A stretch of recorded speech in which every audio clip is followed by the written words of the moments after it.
Okay, let's talk about builds. So as the application is getting coded, the changes to the features are coming about, right?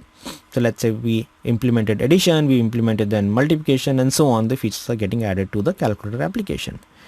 Now this, as this coding is being done and the incremental software is made available, right? So this incremental interim application which is made available for people to use and to experience, and of course for testing, right, is what is referred to as the builds, right? And each build will come up with the changes that have been done and the release note mentioning those changes and its impact.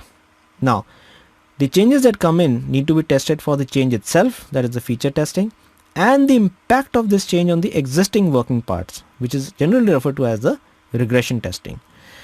The final build, where everything has been coded, there are no more bugs that need to be fixed, is referred to as the shipping build. So if I look at the calculator example, generally you will find it in the help section in the about, right? So here it says version is this, build this, all right? If I take, let's say, Firefox example, so if I go to help, about, it says 36.04, all right? And if you search for Firefox build, there's a concept of nightly builds, that is every night whatever work in progress for the current development version is, you can download that. And for the legacy, they have maintained this repository over here, that is for all the legacy older versions of Firefox, you can find the builds over here, all right? Okay, let's get back to our slide. Automation. Now automating the test execution is generally referred to as the test automation, all right? So it is very important that whenever you're doing test automation to keep this in mind, because test automation is no substitute for good test case design. You must learn about test case designing first, right, and to how to execute it manually before you start to do test automation. Otherwise, just coding test cases without realizing whether these are well designed test cases or not, whether they are doing good amount of code coverage or not, is a useless exercise.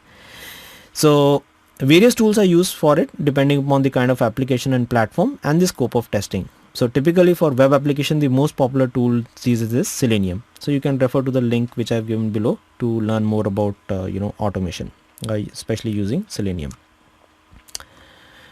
Next is innovation. Now there is lot of scope of innovation in testing with respect to test case designing, test planning, test automation, etc. And there are various kind of innovation techniques that you can use to do innovation in software testing as well. So here is a link to where you can go and learn more about it.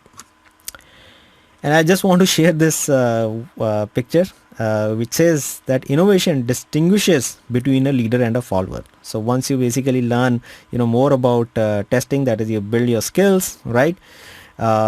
See where you want to be. You want to be a follower or a leader, and if you want to be a leader, you need to innovate.